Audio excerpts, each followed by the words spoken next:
Just before we go live, running about 2 minutes late here. I'm just going to make sure that everything is up and running and do a quick sound check. We are waiting for one thing to happen, but other than that, we're good to go tonight. So grab yourself some popcorn and a cold beverage or maybe a coffee or tea and kick back and get ready for episode 2 of 2022. I have Cynthia in the house with me tonight, moderating and giving me a hand. So, good evening, she says.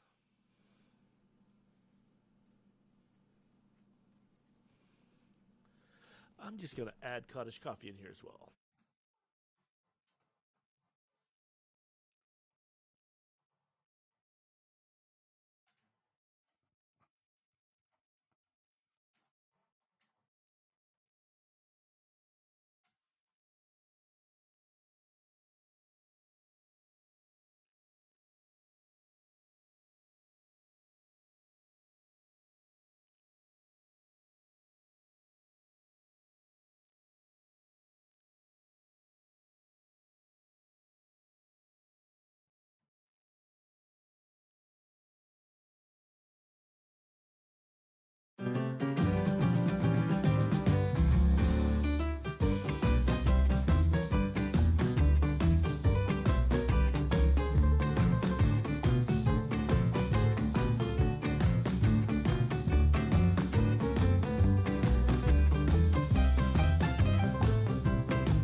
Welcome to Bread Clips, a show about bread. Soft bread, hard bread, French baguettes, sourdough bread, raisin bread, buns, bagels, everything bready.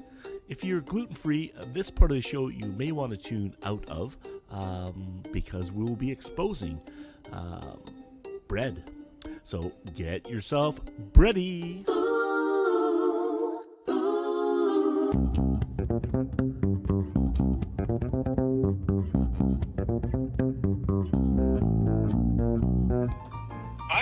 I don't know that anybody's selling out. I think if anything, maybe they're buying in a little bit. Hey man, we might not be everyone's cup of tea, but somebody wants a good cup of tea.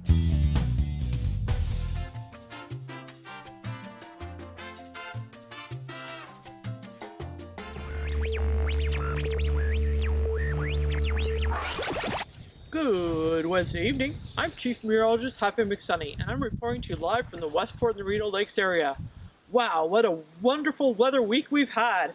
Monday, record amounts of snow, 45 to 50 centimeters. Incredible. Today, it's +2.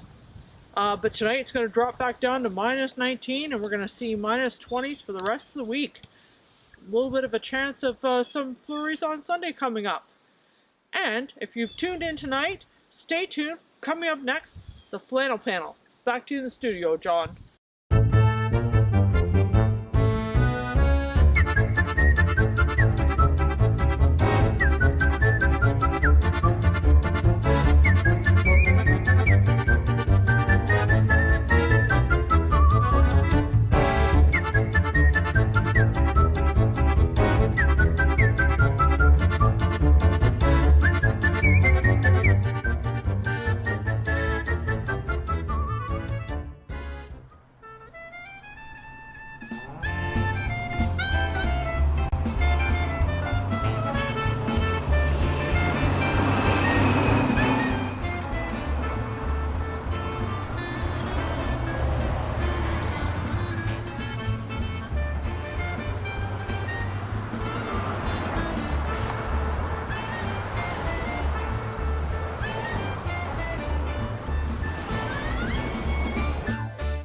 Westport, Casey Ferguson from The Casey Ferguson Show here. You are watching Espresso Shots Live. Tune in every Wednesday at 7:30 p.m. for your digital caffeine. Espresso Shots Live podcast is not and should not be viewed as a news source. While I often discuss current events and cite sources that are both conventional and unconventional, once again, the views expressed on this show are that of one man, myself, and the guests that join me. This show is primarily designed for entertainment. Enjoy. All right. Welcome to Express Shots Live. My name is John, and here we are, episode 2 of 2022. If you're new to the show, welcome. And if you're a familiar face to the show, welcome back to Espresso Shots Live. We've added in a new segment that I am excited about, and tonight will be our premiere episode, and we'll get right to that very shortly, and that's called the Flannel Panel. So a group of, we'll call them experts, or maybe not so experts, but people with an opinion, and all wearing flannel. And my flannel shirt I purchased locally at the Village Green around Christmas time. So lots of great flannel options here in the village of Westport. Before we get started, just a bit of housekeeping. A few things that have been canceled in the Westport Rideau Lakes that I know about. And again, before I get any further, I do have Cynthia with me over on the couch tonight. Say hey, Cynthia. Good evening, everybody. Happy Wednesday. All right. So Wolf Lake Howl has been canceled. I'm not sure why this one has been canceled, but it's been canceled. So that's canceled. And Skate the Lake has also been canceled, but the skating facilities will still be cleared off and ready to roll. Is that correct, Cynthia? Correct. All right. So, yeah, those two things. And last but not least, Fajita Fridays. If you notice the bread clip, that shell is one of the shells that you'll get. Well, not that particular one, but a shell very similar to like that is what you get for Fajita Fridays. So this Fajita Fridays, thank you very much to everybody that's ordered. We sold out this Friday, and then we'll start taking orders probably on Saturday for next Friday. So if you missed out on this round of Fajita Fridays, make sure you get in on the next round. We've added in a dessert this year. Cynthia has added in a dessert for us. In a dessert, this week it will be a mini key lime pie. And the following week it's going to be something pretty exciting. And they're all going to have a southern theme. So stay tuned for the next one. It'll be really, really good. I know everybody's chopping to get at the bit. So the flannel panel, again, the topics are going to be a wide range. Tonight, we might as well roll. This is what I sent to our guests. Unfortunately, one of the guests wasn't able to attend, but I may have a stand-in. We'll wait and see. But here's the question that they were posed tonight. And by all means, chirp in. Let us know what your thoughts are. This one's a little bit of a heavy topic.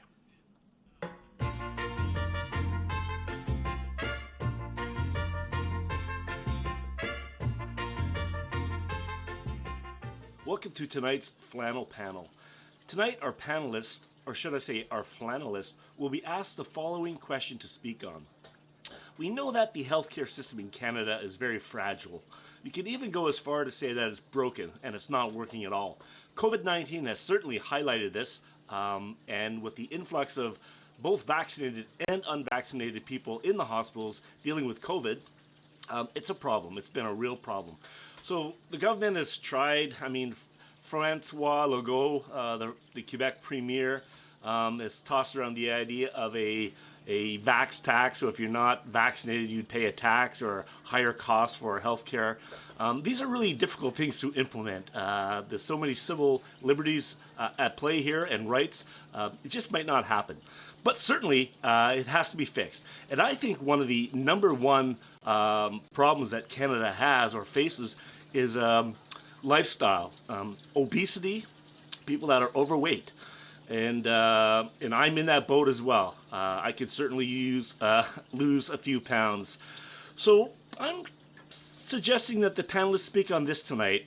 A few thoughts. Should maybe the government, if they could come up with some sort of formula, create a obesity tax? So if you're overweight by so many pounds, you get bumped into a different tax bracket and you're taxed at a higher percent. Maybe another 2 or 3% based on your weight. Is that an option? Should sugar companies be forced to label, just like they do cigarette companies, where they put people with rotted teeth, cancer warnings, all kinds of things on tobacco? Should we have heavyset, obese people or unwell people on sugar packages, chocolate bars, soda pops, those things? What kind of things do you think we should do? And do you agree that obesity is a problem in this country? And what kind of things should we do and should we consider? And when you look at lifestyle, it's really difficult for a person making minimum wage to make really good food choices on that budget. So often they're eating food that is inexpensive, whether it be boxed foods, craft dinners. There's not a lot of choices. So the problem is a big problem. It's not just about going out and trying to lose a few pounds. It's about a general lifestyle in Canada. How do we fix it? I'd like to hear from all the panelists tonight, or should I say all the flannelists tonight.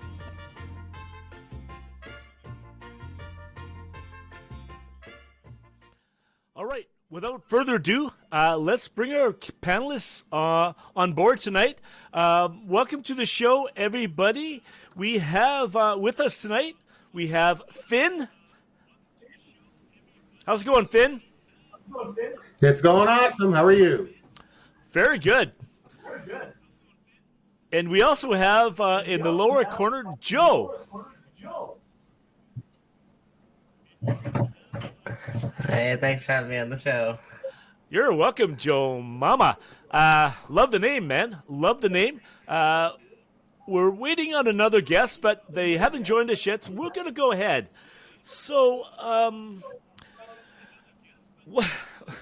do we get it? How do we get into this one? This idea came to me really the other day. When you listen to the premiers talk about should they start taxing people that aren't vaccinated to fix their health care, maybe not to fix them, but to generate some more money, take some strain off the health care. Should that be an option? Well, that's pretty hard to do. I don't want to say it's ridiculous, but it's hard to do. So I saw a picture of Mr. Ford, and I thought, man, we could all use to lose a little bit of weight. So what about I initially called it a fat tax, but I don't think that's right. So I think maybe more like a tubby tax. We'll call it a tubby tax tonight. So what are your thoughts on a tubby tax or a fat tax? And this is not a new concept by any means. So let's start off.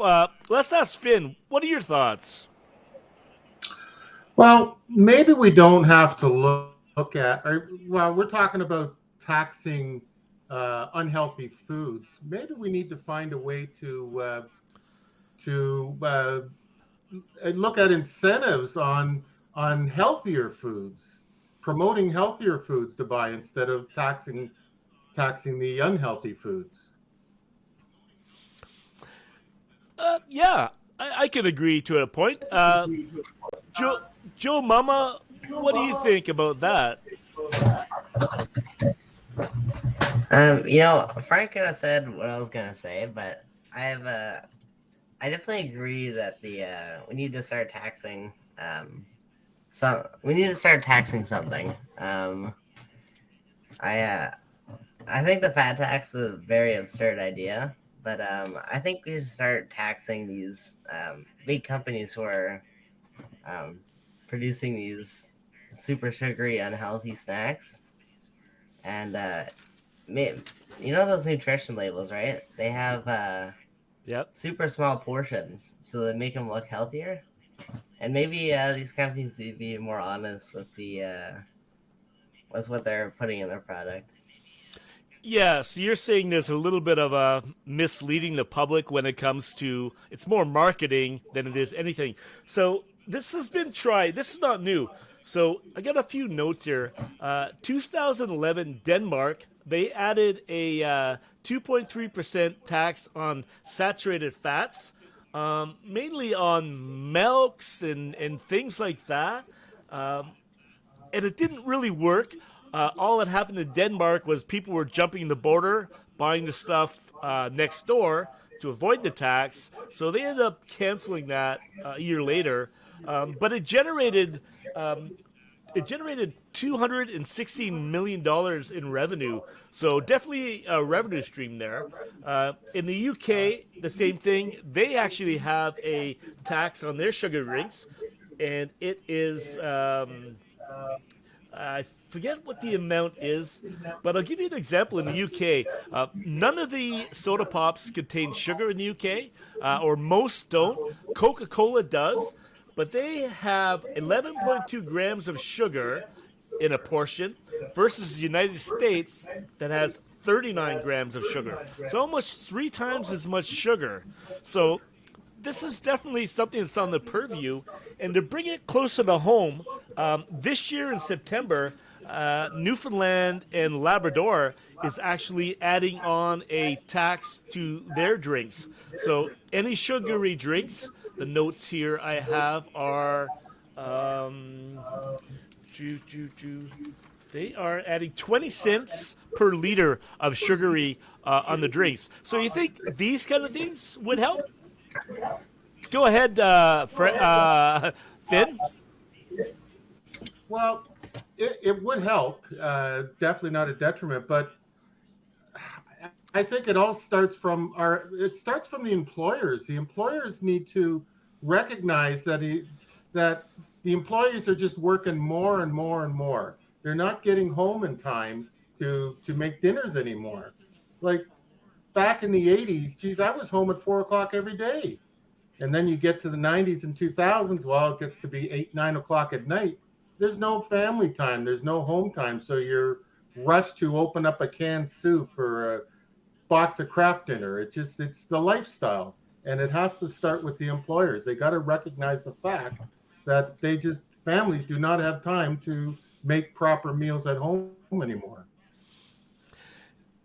Yeah. Joe?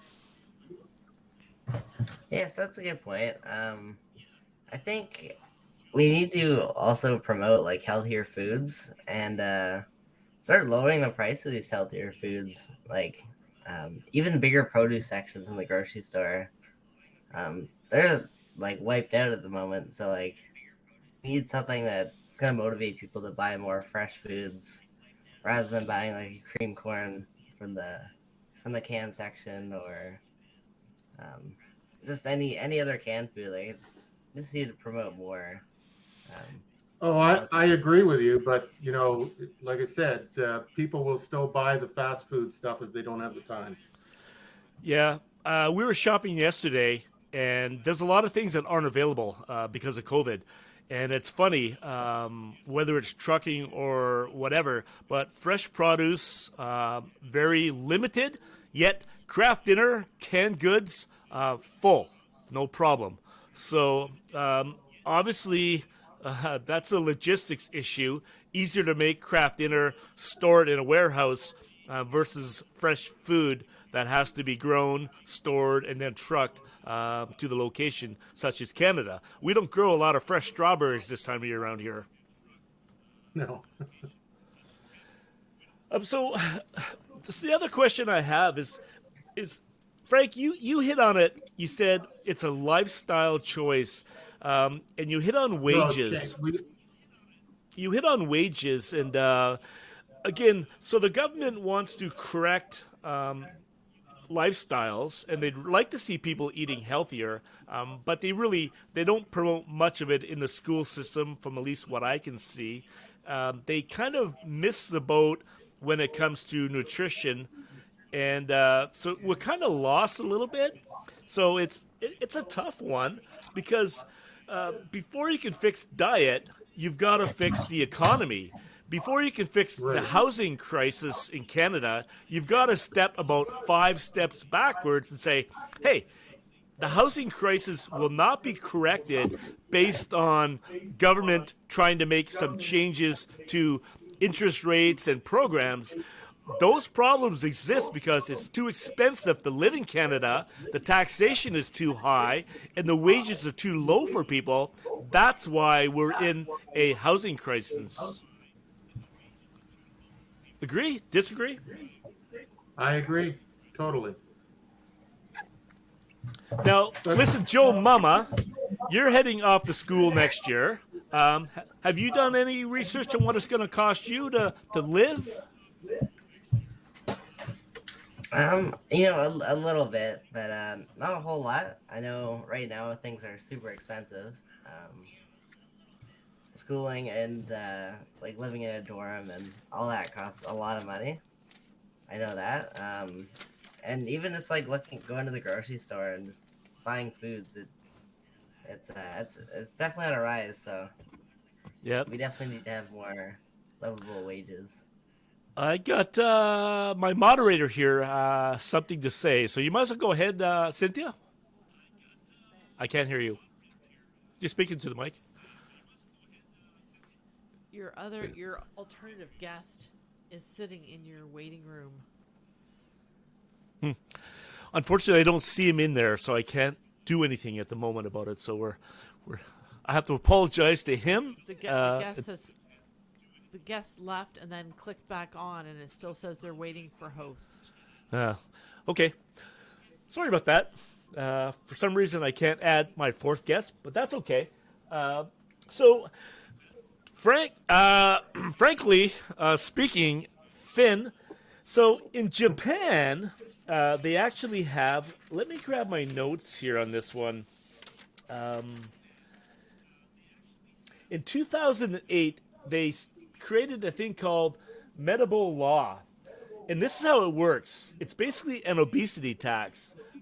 So men ages between 40 and 74 have to have their waist measured once a year by their employer. And the limits are this. For men, you're allowed to be 33.5 inches.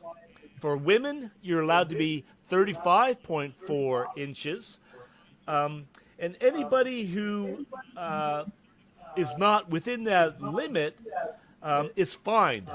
And the way they're fined is their employers are actually fined, and they have to pay for that employee to go to an obesity or a nutrition course to lose weight. And that money that the government takes from the employer goes towards looking after the elderly. What do you think about that? Go ahead, Finn. Well, I probably would have been out of job for the last 25 years. That's a tough one. There's a lot of people with underlying issues that just there's no way they can lose that much weight. Or there's some big bone. What about the big bodied people? Look at some of these NFL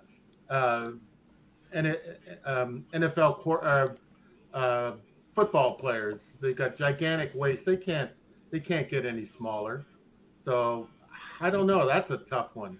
That really is tough. I can see a lot of lawsuits there. Well, that's the thing about North America. As soon as you remove anybody's so-called rights and freedoms, they have a problem with it. And we're all happy to yell and scream about not being given choices, but yet we want to have our own choices to be made. And therefore, it's a trade-off. The healthcare system is struggling, and it's not struggling because of COVID. Let's face it. The healthcare system is struggling because they've done a poor job managing it for years, and now that there's been a bit of strain put on it, it highlights how bad it actually is. And until we can get this fixed, we've got a problem on our hands in this country, and I don't know how we go about fixing it on a local level, even because things start in our backyard. So how do we fix things at a local level? What can we do? Go ahead. Well, back to basics. back to basics, promoting it like we did back in the 80s with, remember the body break commercials we used to have with Hal and Joanne? Start with that. Yeah. That would emphasize healthy eating and exercise, and you just keep pounding it in every day, every commercial, or just put it on TV all the time, just till finally people get the hang of it and go out and do something. But if we're not being told, we're not going to do it. Agree here, Joe? Yeah, I kind of agree with that. I definitely feel like schools, like in the public system, schools, they need to definitely enforce more physical activity. In my school, it's up to grade 10 where you do gym, and after that, you don't need to. And I feel like gym should definitely be a thing that everybody should be doing until grade 12. How do we enforce it? How do you enforce it? I don't know. It's a tough question, but I feel like you just need to tell them where there's gonna be a gym class and you have to go, and maybe they need more incentive as well too. Yeah, hold on. I got a comment. I got a comment from the moderator here. Go ahead. So my comment about the physical education is make it 4 credit mandatory. Like you have to have 4 credits of physical education. That's my little 2 cents. But I'll actually have a couple comments just from the comment section. From Brad, he mentioned why isn't healthier food a little bit more affordable? So it comes to being affordable, when it comes to healthier choices. That's what I mentioned earlier. Yeah. Was that it? And then we have another comment. People know what's good for them. If they choose to eat themselves to the point of obesity, it's their problem and not mine. I see obese parents take their obese children out for fast food. Shame on them. Yeah. So we could point the finger at them and say not good. But yet that doesn't fix the crisis when, mental well-being is part and parcel to how much you weigh. Heart disease, diabetes are all tied to these things, which are all major issues that the hospitals are having to deal with, and we're having to pay for that. So you have these big companies that are selling us sugary drinks, cheap fast food, and creating a crisis, and they're not fixing anything. They're not really part of the solution. They are really part of the problem. And I just, I wish I had a better answer. I just don't know. What do you think, Finn? If you could wave your magic wand right now and make 2 things happen, what would they be?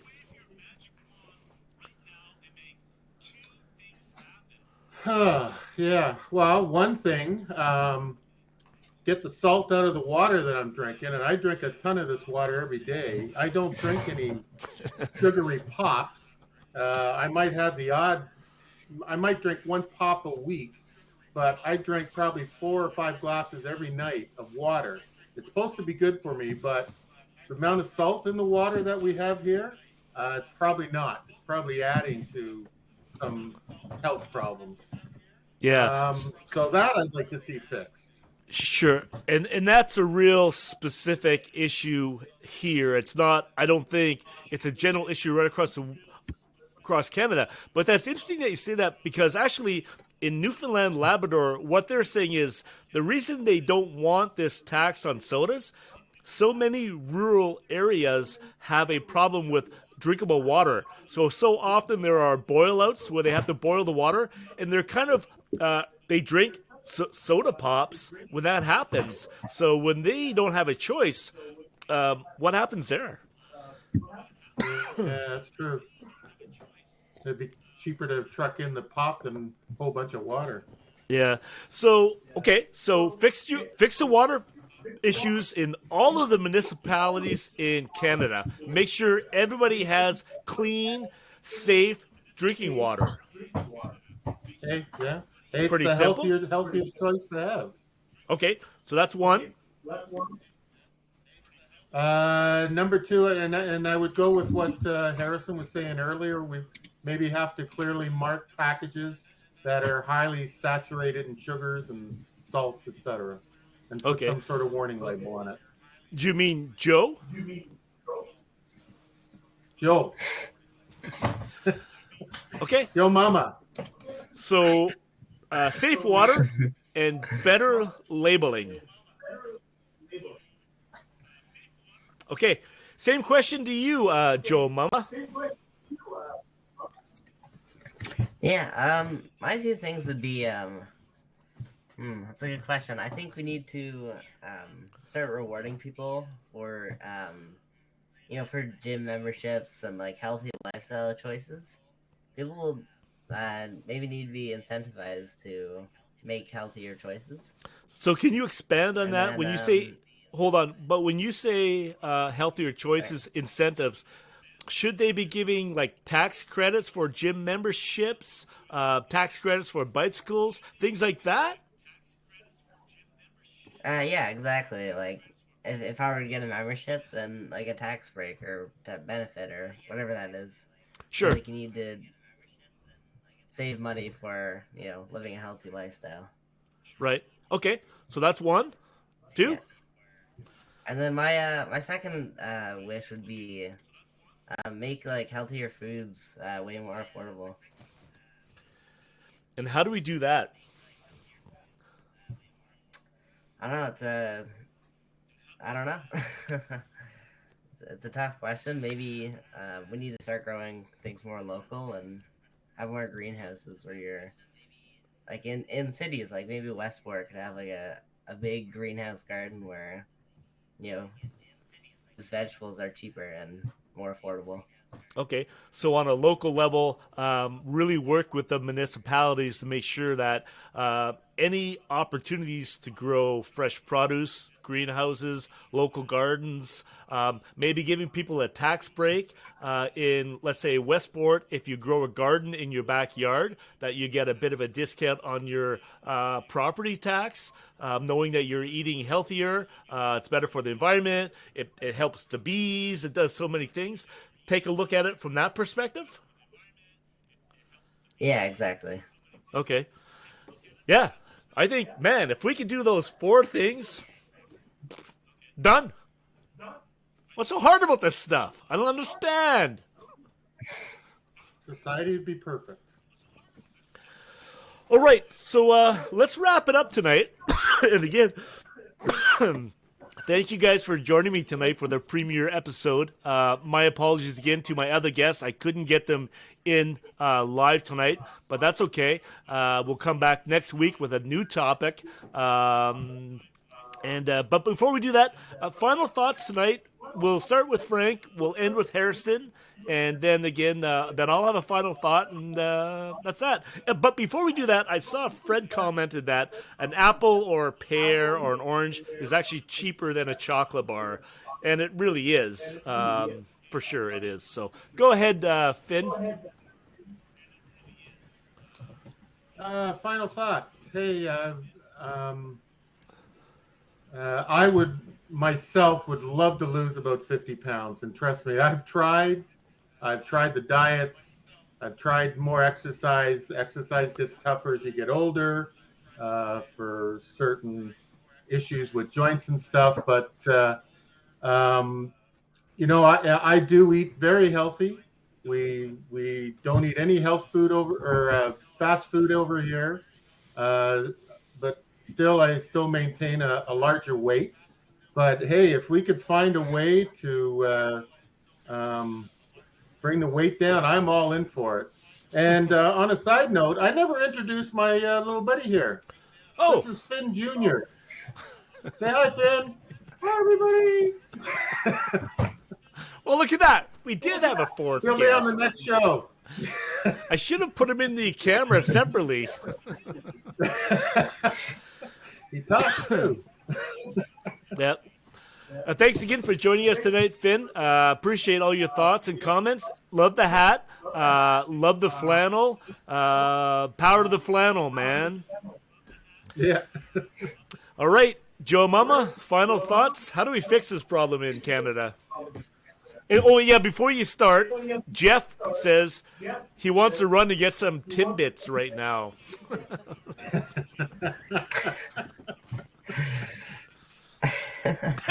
Beads. Yeah, there you go. Celebrities in Canada like Sidney Crosby and Justin Bieber promoting Timbits as a healthy lifestyle choice is probably not a very smart thing.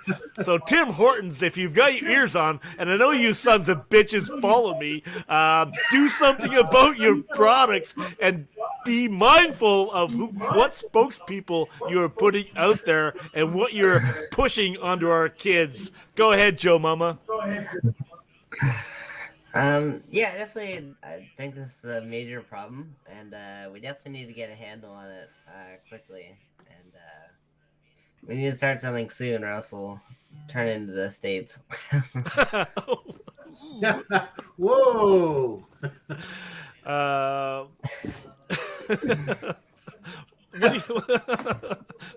Penny Griffin said that was funny. Yeah, but I mean, you're gonna get a call from Biden. Well, no, let's just back that up with some stats here. Sorry, folks. In 1990, in the U.S., less than 15% of the population was obese. In 2010, it rose to 36%. And that all is attributed to poor eating habits, lack of exercise, and an increase in food tampering, including excessive sugars being added to food to make it more attractive. So your point is well taken, Harrison, or should I say Joe Mama. And, there are many countries out there that are on one side of it, and you have Japan that is on a different side. So, yeah, very good points. Good topic. Good topic. Can I say something? Yeah, you sure can. There was a stat here for Ontario in 2018. So everybody, 26.8% 18 and older are obese, and another 36.3% they're classified overweight. Yeah. This is in 2018. Yeah. So same stat, Frank. Newfoundland, 2018, 40.2% of adults are obese. That's why they're tackling the sugar crisis. And in 12 to 17-year-olds, they have, what are they at? They're at 36.4%. So those are big numbers, man. And we are getting bigger. And hey, if they had a tax on obesity, I'd be paying a bigger tax amount myself, and it's something I'm mindful of as I age. So, anyway, thanks guys tonight. I appreciate your time. Tune in everybody next week for the flannel panel, and we'll hit up some new topics, and we'll.